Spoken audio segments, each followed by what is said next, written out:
Hello Let out me there. know. We're on the air. It's hockey night tonight. It's the Stanley Cup Playoffs. They are here. I'm Ian Cameron, Sportsbook Review, NHL Stanley Cup Playoff Preview Show. All right, this is a fantastic time of year. Stanley Cup Playoffs starting Wednesday, Thursday. Alongside me is a new face here to Sportsbook Review, Andrew McInnis, joining me, a fellow Canadian, to help me break down the NHL Stanley Cup playoffs from a betting perspective. Andrew, how are you today, my friend? I'm doing great, Ian. I can't wait to talk some NHL playoffs. And really, it's about time that, the Leafs and the Oilers are back in the playoffs. I can't wait to see what happens. Every single game is going to be a good game. Every single series is really looking close to me. Of course, there are some favorites. We look at the Washington and Toronto series. A lot of people saying, could they get swept? How many games are Toronto going to last? Is there a possible upset? Is Washington going to choke one more time? A lot of great series this 2017 NHL playoffs. Yeah, exactly. What we're going to do is we're going to break down two series from each conference in depth. We're going to do rapid fire, 1 minute on each of the other two series in each conference. We'll touch on every single playoff series, but we've handpicked four series, two from each conference to go into in depth. We're going to start in the East. First series of the two will be breaking down a little bit more detail. That aforementioned Toronto Maple Leafs, Washington Capitals matchup taking place. Hey, on paper, Washington Capitals, everybody's saying this is the team that should win the Stanley Cup. They have no better opportunity than they have right now. But a lot of people said that about Washington last year, and they got picked off in the second round by the eventual Stanley Cup champions, the Pittsburgh Penguins. So there's a lot to prove for this Washington Capitals team. Toronto's going to be coming into this series carefree, no pressure on them, relaxed, cool as a cucumber, play their game, not get rattled whatsoever. And this should be a series, Andrew. It's going to be dominated, I think, by the special teams. You look at these two teams, power play and penalty kill, both of them top 10 teams in the NHL, two of the absolute best power plays in the NHL. Toronto, number 2 in the league. Washington, number 3 in the league.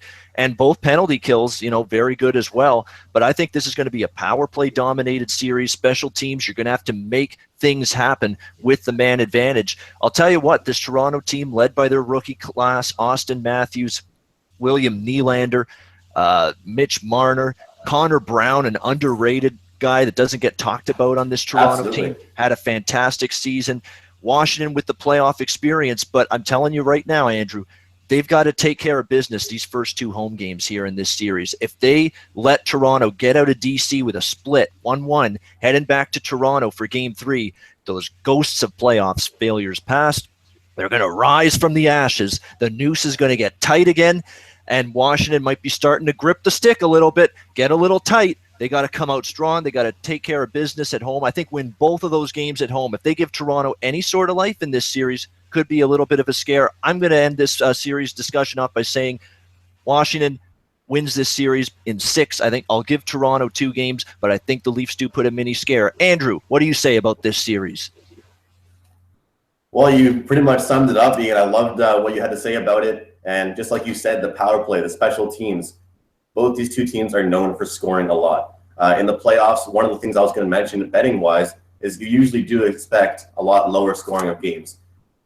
It's not going to be as high scoring, and both teams, every teams are stepping it up, a lot more aggressiveness. And of course, the Leafs do have lots of rookies, Ian, and that is going to be a factor. How are Austin Matthews going to perform?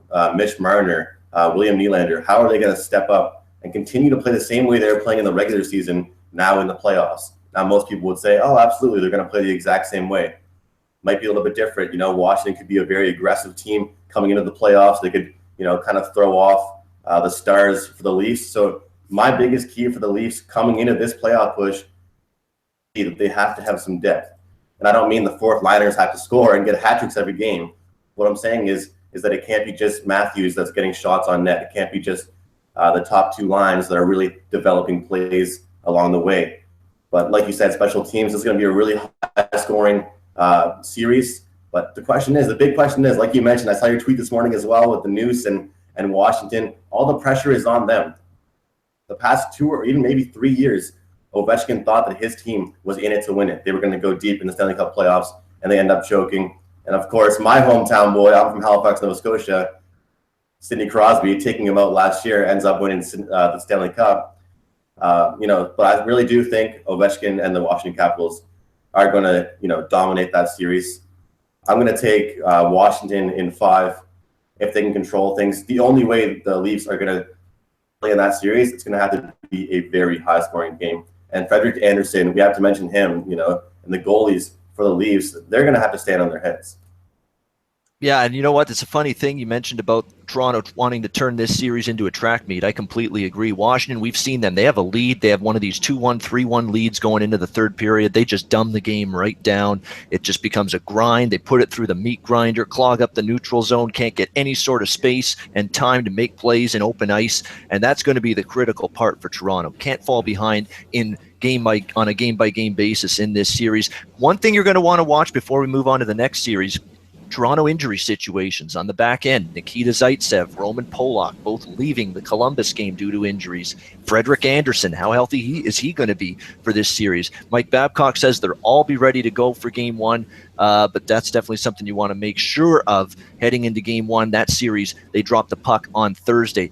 The next Eastern series, we're going to talk about Pittsburgh and Columbus. These teams have met previously against one another in the postseason. What a job this season by the Columbus Blue Jackets, albeit they didn't play their best down the stretch, but getting into the playoffs the way they did in extremely impressive fashion. A bounce-back season for a guy like John Tortorella. A lot of people said he had lost his ability basically to relate to today's player in the NHL, and people had tuned him out. It was a disaster for him, a train wreck in Vancouver. That never worked out for him at all. But here we are with this Columbus team. John Tortorella doing a fantastic job. They didn't play great down the stretch. That's the one concern, but I like what I've seen. I've seen a great development in Cam Atkinson this year. What a fantastic season for him. Nick Foligno has been a fine captain. It's been a bounce-back season for Sam Gagner, who's come back from the depths to have a productive season once again in the NHL. 50 points for him. Alexander Wenberg has done a great job for this Columbus team. I think Brandon Saad, getting him from Chicago, helps out a lot. They've got a capable enough goalie in Sergei Bobrovsky, and a guy that should be fresh and rested. I mean, they definitely gave him a few starts off down the stretch. They put Eunice Korpisalo in net instead. So this should be a rested goalie. The problem is Pittsburgh, you got to give them a lot of praise for how they have managed to still win games and be on a remarkable run down the stretch despite a glutton of injuries. Trevor Daley out, Chris Letang out, Orly Mata out. I mean, the blue line was completely decimated due to injuries. Up front, Evgeny Malkin missed a lot of time down the stretch. But guess what? No problem at all. We can plug in a Jake Gensel alongside Sidney Crosby on the top line. We won't skip a beat whatsoever. We'll still score goals. We'll still be able to win hockey games. The Matt Murray, Marc-Andre Fleury combination in net was solid. Pittsburgh has a lot more four-line depth than Columbus in this series. I think Pittsburgh advances. I don't like the way Columbus ended the season. I'll say Pittsburgh in 6 in this series. Andrew, what do you say? Penguins and Jackets. Agreeing with you on the Penguins in 6, but it all comes down to depth in the playoffs. I mentioned in the previous series, and I'll mention it now one more time. I think that's the biggest thing in the playoffs, and the Pittsburgh Penguins battling through those injuries, like you said, Ian, and they're still able to come up with something.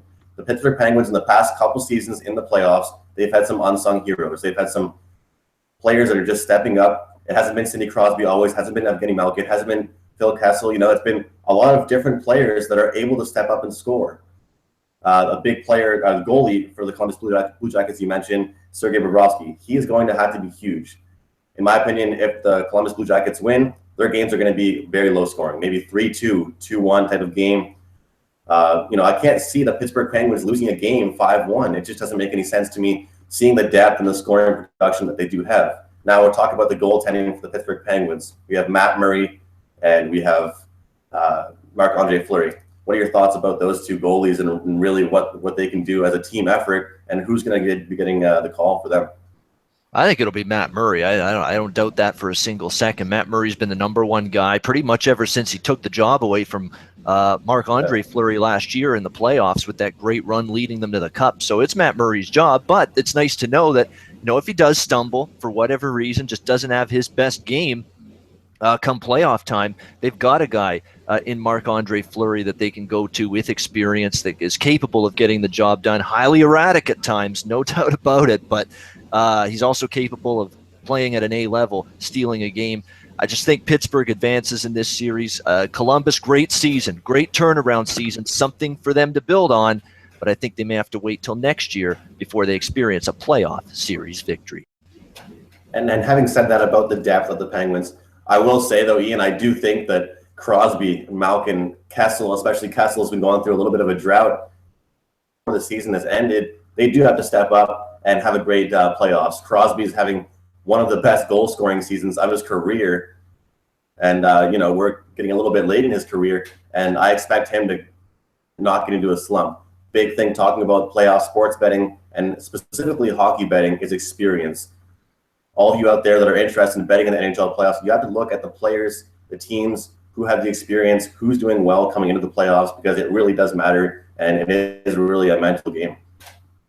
Yeah, it definitely is. There's no question about that. Experience is definitely playing a part in each and every playoff series, really. And we talked about Toronto, Washington, a massive gap in playoff experience between those two teams. It's going to be a little bit of a similar story here with Columbus, Pittsburgh. Let's wrap up the East quickly, rapid fire. Montreal, New York Rangers, just a minute on these two series. Great goaltending matchup, Carey Price, Henrik Lundqvist, and two guys that have had very similar seasons in that they have not been at their A level for the majority of the season. Lundqvist has gone through a terrible slide. Price has struggled at times this season, but I think it's going to be simple in this series. Which goalie plays better? Montreal can't put the puck in the ocean half the time. The New York Rangers can score goals, one of the better scoring teams in the league, but they can't defend very well half the time. Montreal can defend. So you've got Montreal can't score very well. Rangers can. Montreal can defend very well. Rangers can't. So as far as I'm concerned, you got a wash there, and it's going to be about Price, Lundqvist. Whoever plays better wins that series. I'm disappointed they're matched up, Andrew, to be honest with you. I was looking to bet against Montreal in their first round series. I was looking to bet against the New York Rangers in their first round series. I did not like the way they played down the stretch, and I will tell you one thing. There is no way in hell I'm betting New York at home at Madison Square Garden in this series. Not even maybe. You're going to be laying a price with a team that played awful at home all season long. The New York Rangers, a much better road team all season than they were at home. In this series, maybe I look for spots to back New York or Montreal on the road, but New York specifically, when they're at home at Madison Square Garden in this series, and they're likely going to be a home favorite, that's not a bet I will be touching, not even close, because New York's home record, less than inspiring, to say the least. Well, I'll start this off by saying that I'm a Montreal fan at heart. I don't bet with my heart most of the time. It's good to stay away from doing that. Like you mentioned, the Habs have usually, especially in the playoffs, had trouble scoring. They can't have production. They're very reliant on Carey Price. Carey has had a very minimal season in comparison to what we're used to seeing from him. But in my opinion, that adversity was good for the Montreal Canadiens. They have had to show that they can score. They have had to have Radulov, Pacioretty, Galchenyuk. Big year for Galchenyuk this year. Claude Julien coming in from Boston gave Galchenyuk a big role, told him that he needs him to be a goal scorer. He's not going to be some second-line guy that's just getting assists to Max Pacioretty. If the Habs are going to win, they are going to have to produce. And, you're saying it is a goaltender matchup. Very true. I don't think anything that happened in the regular season between Lundqvist and Carey Price is going to affect the way they perform in this NHL playoffs. It is going to be a goalie battle, both those two teams. Like you mentioned, home advantage. I don't want to be the New York Rangers playing the Montreal Canadiens at the screaming loud Bell Center in Montreal, Quebec. That's for sure. With the fans roaring and the players playing at their best, I'm going to say Habs. Yeah, I don't care if you're a Hab fan or not. You cannot look me in the eyes with a straight face and tell me Bell Center is not one of the best environments in the National Hockey League. It absolutely is. They go absolutely crazy for that team. It should be an interesting series. On we go. Ottawa, Boston. Last series to break down in the Eastern Conference rapid fire. Ottawa actually won all 4 games head-to-head during the regular season against Boston, but again, doesn't necessarily translate to the playoffs. Big Boston injuries on the blue line. Torrey Krug, Brandon Carlo, and that Brandon Carlo's played well for them this year on the blue line, young guy.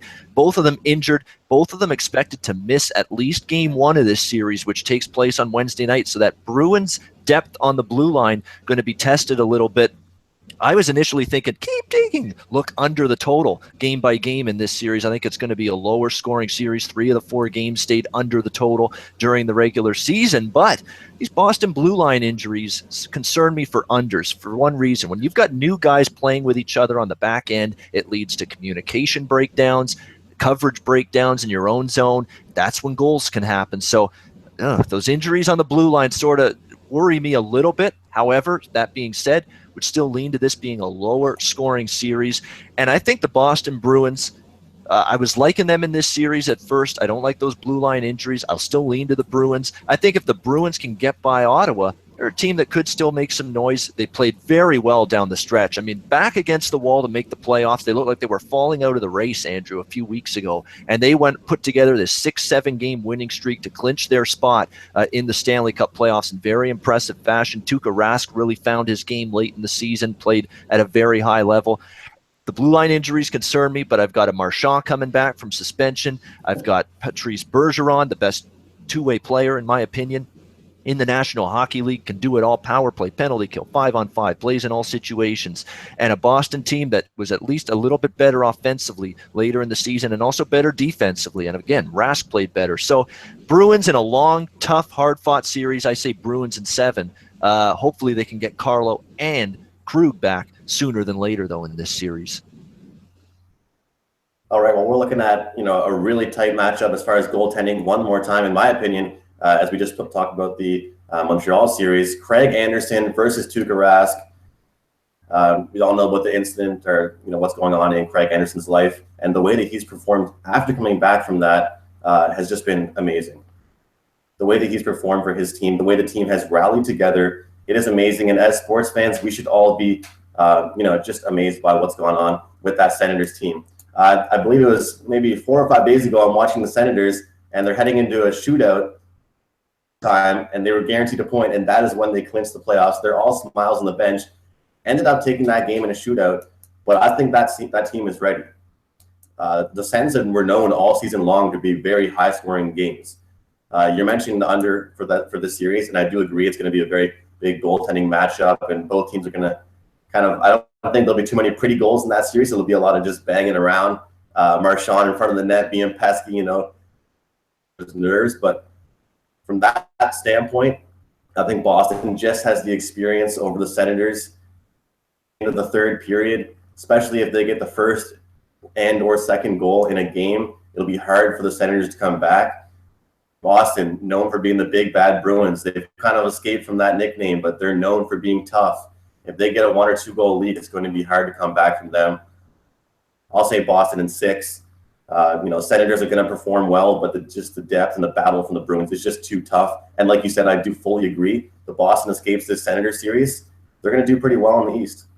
Yeah, they've definitely got a chance. Again, they've got the experience factor. I think, if they advance past Ottawa, they can beat a Montreal or Rangers in the second round. As far as I'm concerned, I've got question marks about both of those teams. So there is a path to the East final for Boston, which is why Boston future to win the East is not an insane option, if you ask me. All right, let's move on to the Western Conference playoffs now. We've got some interesting series. We're going to start with the number 1 seed in the West. Winning cups is their business. The Chicago Blackhawks taking on the Nashville Predators. And boy, I'll tell you what, Nashville was really trying hard to avoid Chicago, I think, down the stretch. So was Calgary. Those two teams, one of them was going to end up being the second wild card in the Western Conference. It ended up being Nashville head-to-head this season again. Blackhawks 4-1 in 5 games against Nashville. They beat Nashville in the 2010 and 2015 first rounds. So it's a situation where Chicago's just had the better of this Nashville team. I'm interested, though, Andrew, to see if Chicago can flip a switch. Now, I'm going to credit a lot of their late season losses in the last week to just they had clinched everything. This is still an experienced team. They've got the core intact with Kane, Taves, Keith, Seabrook, Hossa. They're all that Crawford and net. I mean, I think this team is experienced enough, has enough leadership that, hey, we obviously lost down the stretch because we weren't motivated. We didn't have a whole lot to play for, but we can turn it up again and get the playoff engine revved up just in time for the start of this postseason. You look at, even though that 4-game losing streak is there for Chicago at the end of the season, doesn't exactly concern me whatsoever. This Nashville team, though, is still dangerous. I mean, it's a team that, played better in the last month of the season. It's going to be key for Philip Forsberg to have a phenomenal series. Ryan Johansson's going to have to be big. Victor Arvidsson's going to have to continue his strong late season form. And I like the back end for Nashville. Not many teams can match Chicago on the blue line. Nashville, though, Roman Josi, PK Subban, Matthias Ekholm. I mean, this is a solid Nashville blue line. My question here with Nashville, as it always is with this team, is Pekka Rinne. This guy can be hot as a pistol one night and just be absolutely a sieve the next night. I mean, Pekka Rinne, there's really very little in between a lot of the time with him. I'm still going to give Chicago the edge. I think Nashville pushes them a bit. I'm going to say Chicago in 6, but ultimately the Blackhawks survive in advance. This is a good series, in my opinion. I've been looking at these teams that are on the outside looking in. Like you mentioned, Chicago Blackhawks, they win Stanley Cups like it's their business. They belong there. It's an upsetting season if they don't make the Western Conference Finals. They're expected to do well. This Nashville Predators team, they've usually, made the playoffs most years, the past couple of years. They've been there. They've been almost there. They've never gotten swept, really. They've, 4 or 5 or 6, 7 game series. Like you said, Pekka Rinne, they need him to be big. Post Jonathan Toews, Patrick Kane type team is going to be coming at you firing. And I'm always talking about depth, and I'll continue to do it with the Chicago Blackhawks team. They have 4 lines. They have 4 lines that are going to run. Joe Quenneville does not just continue to just run his top 2 lines, especially if they're down 1 goal. They have depth, and they'll continue to roll. And I will say this, Ian, I hope you agree. I'm a Habs fan. I like Carey Price, but I really like Corey Crawford. He's a goalie that I'm a big fan of, and he comes up clutch in big times. Every time the Blackhawks have won the Stanley Cup, it's been because he has been solid. Obviously, their team can score and defend really well. And I will also add that they have a very underrated blue line. They don't score. They don't have too much depth, but they just get the puck out, get the puck to their all-star forwards, and they take care of business. Like you mentioned, I think the Blackhawks do have the edge. Nashville will put up more of a fight. Forsberg and Johansson will have to play as good, if not way better, than they were performing in the regular season. And I'm sure Chicago will be expecting that as well. But I'm going to say Chicago Blackhawks in 6 as well.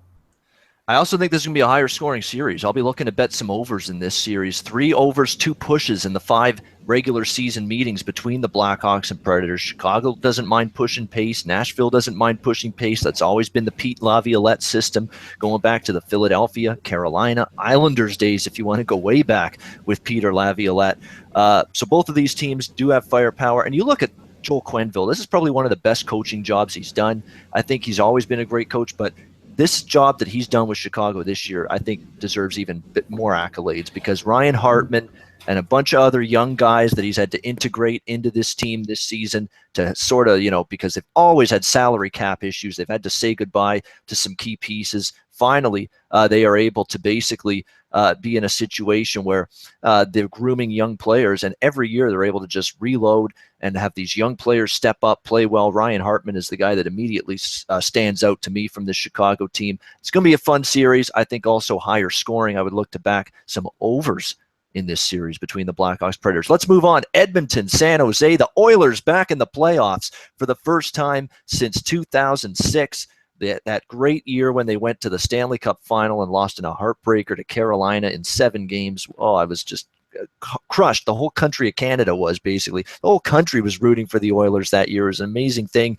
Now the Oilers are back, but it's a completely different core. Connor McDavid, Connor McDizzle getting the job done here for this Edmonton Oilers team this season. 100 points. What an incredible year for him. Big part of the reason, he and the goaltender Cam Talbot, the reasons why the Edmonton Oilers in the postseason had the season they had. I worry a little bit for Talbot just based on the fact he's not played this many games in a season before. Everyone's talking about the workload may catch up to him a little bit here, but I think he's played great. I still think he's going to be able to play well in net. And the Edmonton Oilers, with their youth, their talent, their speed, obviously a lot of inexperience on this team going into the playoffs.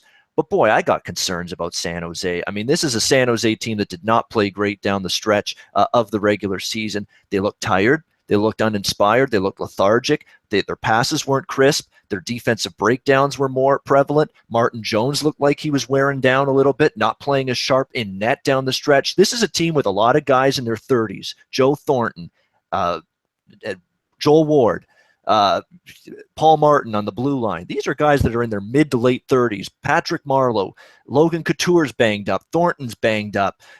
These are older. This is an older team. Even Pavelski now is in his 30s that went to the Stanley Cup Finals last year in June. They've played a shit ton of hockey this year and last year combined. A ton. And I'm just worried that gas tank is on E right now for this San Jose team.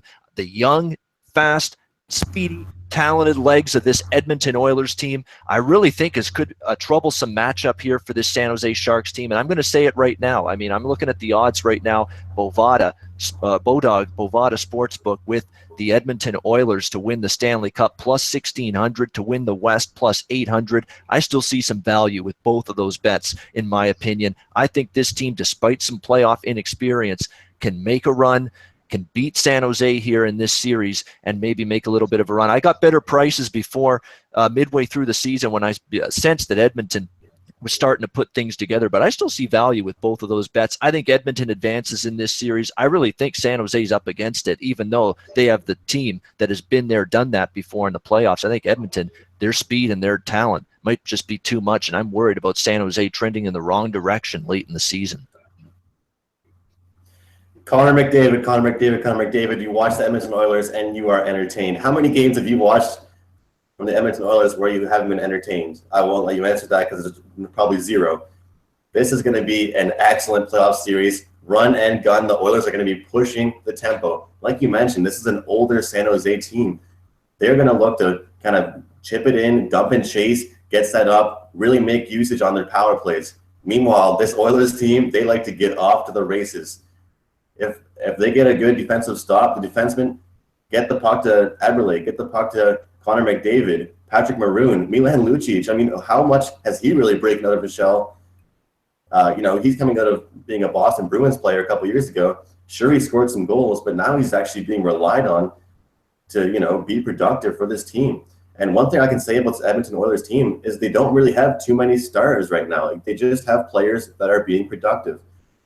He's scoring a lot of goals, but he makes everybody around him better, Ian. No matter who, you could put anybody on the ice. You and I can get on the ice with him, and he'll probably get us at least one goal just because he is such a good player and a playmaker, and that's what I just have to love about the Edmonton Oilers. Meanwhile, looking over at the San Jose Sharks, Martin Jones is going to have to stand on his head.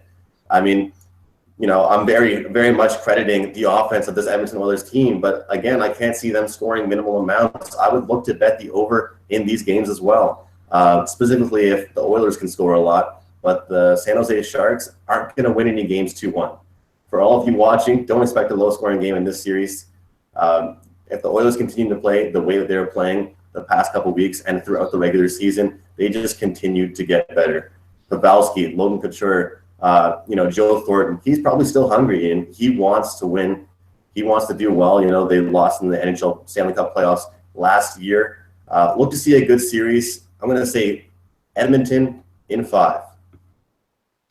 Wow, Edmonton in 5. I have enough respect for San Jose to say Edmonton in 7. I think because just they haven't been there before. San Jose may win a few games in this year, but I think Edmonton pulls it out in 7. But again, if it's showing signs right now that San Jose can't keep up with that speed of this Edmonton team, it's going to be a concern. And again, as I mentioned, you got a bunch of guys. This is a team, San Jose, loaded with players that are in their low, mid, high 30s in age, that went to the playoffs, to the finals in June last year, that played a ton of games last year, that have played a ton of games this year. And I know the will is there to get back, but is the mind is there, is the legs there, is the physical part of it there for San Jose? And I'm not sure it is, especially with the way they limped into the playoffs down the stretch here for this San Jose Sharks team. And of course, you've got the Couture and Joe Thornton banged up, and you don't know how effective or 100% they're going to be going into the playoffs with their injuries. So major concerns here for San Jose. I think Edmonton got a good matchup. They got home ice. They're 12-2 down the stretch to finish the season on a 9-game home winning streak at Rogers Place, I should say. I'm mixing it up with Vancouver, but Rogers Place down the stretch. getting home ice was huge for Edmonton. I think they win this series in advance. Let's quickly hit the other two series, Calgary, Anaheim in the West. I'll tell you what, I thought initially, and my initial lean in this series, maybe it still is Calgary, but I can't get over the fact this losing streak in Anaheim. It's insane. I mean, we're talking, what, 0-25, 0-26 for Calgary in their last 26 regular season games in Anaheim. They played in the playoffs, Andrew, 2 years ago. The Ducks and the Flames. Calgary didn't win a single game in Anaheim in that series a couple of years ago. They can't win at the Pond. The Honda Center, and going back to when it was the Arrowhead Pond back in, 2001, 2002, it's been a house of horrors for this Calgary team, and I just can't get over it. It's almost like it's freaking them out. It's completely in their minds. It's in their brains. It's that when they're sleeping at night, they're tossing and turning, Anaheim, and they can't take it, and they're not going to win games there. I mean, it is absolutely insane, just the futility for the Calgary Flames in terms of winning hockey games in Anaheim. That's the big concern, and I don't like this Anaheim team, or I haven't liked them for a long time. Now, they played very good down the stretch. I don't want to say they're making me a believer, but they did play well down the stretch. They have a big size advantage, an experience advantage down the middle in this series with their brute strength. Big size edge over Calgary. Calgary with a lot of smaller players with Monahan and Gaudreau and Tkachuk even though Matthew Tkachuk's had a phenomenal season. And boy, does he look like a spitting image of his dad, Keith Tkachuk. It's like unbelievable resemblance between father and son there. But boy, there's a size advantage. You worry that the physical punishment that Anaheim's going to be looking, they're going to make this a street fight, Anaheim. They're going to punish Calgary, run them right through the glass at every opportunity. They're going to test Calgary to see if they can stand up to it. I'll tell you what, John Gibson played very well down the stretch. He's had some injury concerns all year, been in and out due to injury, but him and Brian Elliott could be a decent goaltending battle. But in the end, Anaheim's got home ice. Calgary hasn't won in Anaheim in like 12 years, 14 years. It's been an absolute ridiculous run of losing for Calgary and Anaheim, and I can't get past that. So I was initially leaning Calgary. I don't think I can do it now. I've got to reluctantly say Anaheim wins this series. Don't think it's easy, but I'll say Anaheim in 7. I think this is one of those games the home team might win every game in this series, and Anaheim wins it in 7. I like that last little part you said about the home team winning every game. Pretty comical and pretty funny and very true what you were saying about them having nightmares of playing in Anaheim. This Calgary team, they're young. Johnny Hockey, of course, the greatest nickname, since Johnny Manziel. I really do believe that he's going to have to step up. Sean Monahan, this is a young team as well. We talk about the Calgary Flames and their scoring. They're very reliant on those two key players, but they're going to have some depth as well. But like you mentioned, in my opinion, this is a perfect opportunity to really say what I was, for my point, really the whole video is just talking about what the difference is in betting in the regular season versus in the playoffs. There was the regular season, and tonight you told me the Calgary Flames and the Anaheim Ducks were playing. I might lean Calgary. This series right now, this is going to be a playoff Anaheim. They're going to be aggressive. They're going to be tough. They're going to treat the Stars like they can't score anything. They're going to be locking them down. And Anaheim, I believe, is going to be very aggressive. Ryan Kesler is going to perform very well. Ryan Getzlaf, he hasn't been performing the best, but coming into these playoffs, he's going to be dialed in. Anaheim's going to really push the tempo, I think, and really shock a lot of teams on what they do towards the Calgary Flames. If they don't come out firing, if the Calgary Flames don't come out firing, I think the Ducks are going to surprise a lot of hockey fans this season. I'll say Ducks in 6 versus this Calgary team. I'm, of course, Canadian. I want the Canadiens team to do as well as they can, but unless they can really produce and have these high-scoring games in a low-scoring battle, the Anaheim Ducks will take care of business. That's definitely the way they want to win games. There's no doubt about it. Anaheim wants to keep it low scoring. And I know Perry, Getzlaf, Kessler get all the headlines, but what a year for Silverberg. What a year for Rickard Rakell. I mean, this guy might be a guy that rarely ever gets talked about among the masses, but Rickard Rakell has developed into one hell of a great offensive weapon for the Anaheim Ducks. He's had a tremendous season for him. You look at what he's put up, 51 points. I mean, that's 4th on the team in points. So another guy that's under the radar. It's had a great season. And again, I can't get over the Calgary struggles in Anaheim, and because they've got home ice and they haven't won there in over a decade, it's just something I can't get past. All right, we've got one series left. It is Minnesota, St. Louis. There's another guy with playoff demons he's got to shake. I'm talking about Bruce Boudreau of the Minnesota Wild. How many years? Washington. Oh, this is the year. Time to win this cup. No. How many years in Anaheim with Bruce Boudreau? Oh, they got a great team on paper. best chance for them to win the cup. No. And now here's Bruce Boudreau again, trying to show that he can shake the playoff monkey off his back, get a team deep into the postseason. It didn't happen in Washington. It didn't happen in Anaheim. It's the third time the charm for cousin Brucey in Minnesota with this Minnesota Wild team, a Minnesota Wild team that did not play their best hockey in the last month of the season, and that's an understatement. And, their scoring tailed off a bit, but it was their defensive play and Devan Dubnyk's play that really concerned me down the stretch. Devan Dubnyk looked worn down in the final month of the season. Now they've worked at trying to give him some rest. They give Alex Stalock some playing time down the stretch. They gave Darcy Kemper some starts in net as well down the stretch for Minnesota, trying to keep Dubnyk health fresh for the playoffs, trying to get him re-energized, refocused, whatever you want to call it, because Dubnyk was not sharp, not even maybe, in the final month of the regular season for the Minnesota Wild, and he has to be for this team to be able to make a deep run here in the playoffs. And St. Louis, on the other hand, Mike Yeo, he's done a very good job with this team. I have question marks about him still as a playoff coach. I mean, it's a guy that in Minnesota, didn't exactly have a great playoff track record himself. So it's going to be interesting to see if maybe he can get over that. The Blues won 3 of the 5 regular season meetings between these two teams. They met in the playoffs 2 years ago, and St. Louis lost to Minnesota in 6 games. I'll tell you what, 2 months ago, I thought Minnesota could go to a Stanley Cup final the way they were playing. They were just red hot. Now I'm not so sure. And again, the questions about Bruce Boudreau in the playoffs are still there.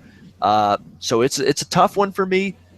But I'm going to have to go St. Louis Blues in 7 in this series. I think it's a long one. I think it's a tough one. I think it's a very even one. I'm not counting out Minnesota entirely, but I liked what I saw from the Blues down the stretch. 10-3 in their last 13 road games. How about a 15-4 run in their last 19 games to finish the season? They're going into the playoffs hot, and for that reason, I say Blues in a long, tough 7-game series.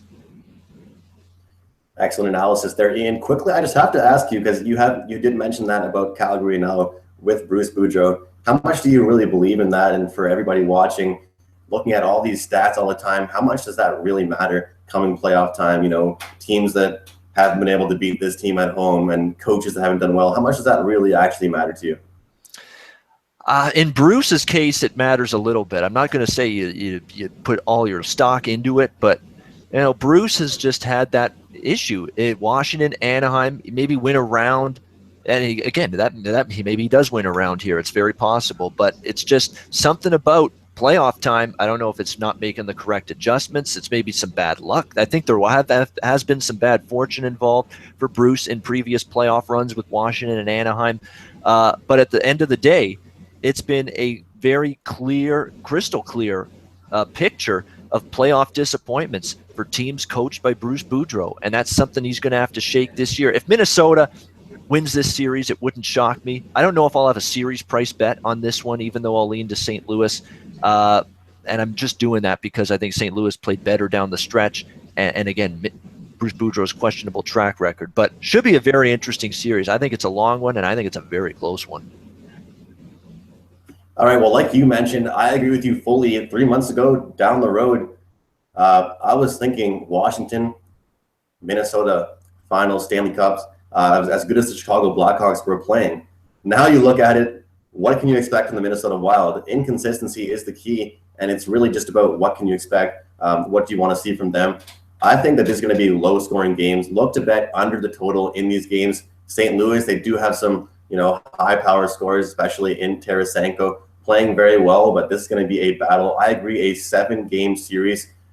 Like you said, this is probably the biggest series, Ian, that I have a question mark about, just because specifically you don't really know who's going to show up and who's going to perform well. But I'm going to look to see Bruce Boudreau kind of crack that slump, and I'm going to hope that the Minnesota Wild come out on top in 7 games. Yeah, like I say, it's a very tight, close series. We're on opposite sides on this one, but hey, like I say, this series is going to be pretty close. I'm a little reluctant about the underthought in this series because Minnesota, January especially, they went through one of the most torrid over-the-total streaks you're ever going to see in the NHL. It was something like 22 out of 27 games flew over the total. You look at Minnesota down the stretch, they also had troubles in terms of goal prevention. I'm going to wait and see what we get in Game 1 of this series. if they try to maybe tighten things up defensively a little bit, that's a potential. But we'll see what we get in game one, and I think that'll determine where I may look game to game from a totals perspective in that series. But again, I think that's a very close series down the stretch. All right, closing thoughts before we wrap up our NHL Stanley Cup playoff betting preview show. I'm just going to give you, now I'm trying to see if we've got series prices posted yet. I'm looking at a couple books. I don't see them. I'm looking at Pinnacle. I'm looking at Bodog/Bovada, and I still don't see series prices available yet. So I'm just going to give you the two futures bets that I recommended earlier here in the show, and it's the Edmonton Oilers. I mean, again, these may not happen. We may not see Edmonton win the West. We may not see them win a Stanley Cup, but for the value you're getting in the price, you can get Edmonton at 8-1 plus 800 to win the West. You can get Edmonton at 16-1 plus 1600 to win the Stanley Cup. I think they are live. I think with Connor McDavid leading the way, with Cam Talbot having a fantastic season in net for this team, with a San Jose team that is older in the first round that I think they can beat, with I think a beatable Anaheim or Calgary after that in the second round, this team can get to a Western Conference final. And for those odds, 8-1 to win the West, 16-1 to win the Stanley Cup, sign me up. And I'd recommend a little sprinkle on the Edmonton Oilers to win the West and the Cup. Well, this has definitely been, coming into the NHL playoffs, one of the most anticipated NHL playoffs. Especially, I'm very excited to see what the Leafs can do and the Oilers every single day, Ian. They're going to be great games. There won't be every second day you're looking forward to a game to watch. Every night is going to be a good game to watch. I'll touch on the Montreal Canadiens to start, probably the team that I've followed the most. Clearly, like I've told you, a team that usually couldn't really score too much. Like you mentioned, they can't throw a beach ball in the ocean. But right now, I think they're actually scoring. Radulov, Pacioretty, Galchenyuk, like I mentioned, those guys are scoring. They're getting production on their power play, which was really a struggle for them last year, especially in the playoffs. New York Rangers and the Habs have gone to overtime numerous times in the regular season. They've had playoff matches that were very tight. I'm going to say the Habs don't make this as close of a series as people think they will. Look to see the Habs really dominate that series and get off to a good start. Let's look at Washington. They're a big favorite coming into the series. What's Toronto going to do? If I were you guys out there betting, I wouldn't pound Washington too hard. See how the Leafs respond. Just experience that matters. And if there is a year, Ian, for Washington Capitals to break out of their shell, this will be the year. But I'll wrap things up in the West just by saying Chicago Blackhawks.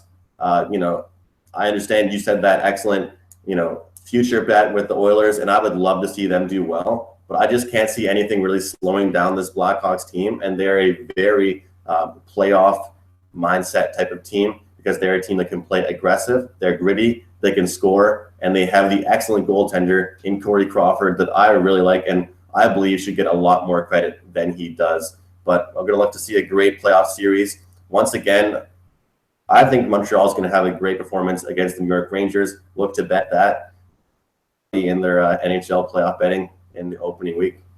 And quickly, Stanley Cup final prediction. I'm going to say Edmonton-Pittsburgh. I'm going off the board with Edmonton. I think they beat Chicago in a Western Conference final. Everyone's going to want Washington. I can't do it. I said Washington last year. They let me down again. I'm not doing it. They got to show it before I can pick them. I'm going to say Edmonton-Pittsburgh. How about a McDavid versus Crosby final? How good would that be if it ends up being Oilers-Penguins? And I'm going to say, wait till next year, though, for Edmonton. I say Edmonton gets there, but Pittsburgh raises the cup again. One last thing I want to note before we wrap this up, betting strategy in all the playoffs, but especially here in the first round, I'm not looking to lay prices with home teams. This is not the NBA. Home ice advantage is minimal. Teams that are in the playoffs usually have very good road records. They're not going to be frazzled by playing on the road with a home ice environment for the other team. These are teams that are used to winning away from home. You're not getting any value in the price with these home teams, and I've seen home teams spit the bit so many times and road teams come out victorious over the years in the playoffs. My overall strategy, I'll probably be backing more road teams than home teams here in the Stanley Cup playoffs from a side perspective. You get better prices. As far as I'm concerned, just as good of a chance to win the game as the home team, if not better. The NHL home ice does not mean anywhere near what it does, home court does in the NBA. Something you want to keep in mind here in the Stanley Cup playoffs.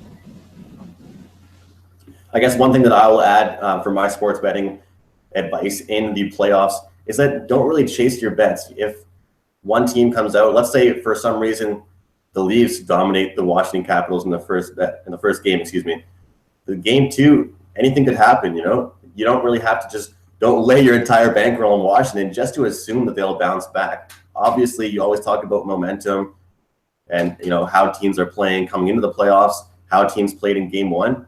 Every game is a new game. That's what everybody has to realize.